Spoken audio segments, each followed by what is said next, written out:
今日就等我11爺帶大家遊海洋公園，記得睇到最後。今年生日，哥哥姐姐帶我去海洋公園，逢星期一四可以帶狗狗入園，記得要準備狗牌、針卡同埋掃晶片哦。我哋就一齊跟住呢啲狗狗入得嘅範圍去玩啦。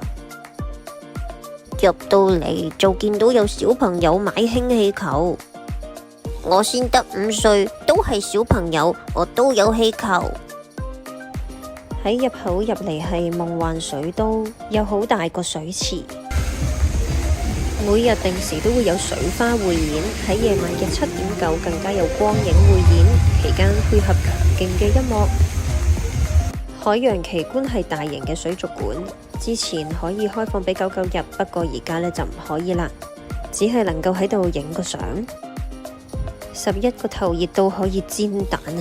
啱啱入嚟就頂唔順，要去紀念品店度涼冷氣。呢啲係充滿香港特色嘅紀念品。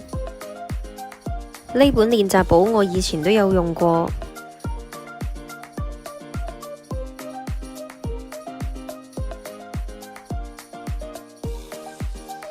有小巴牌，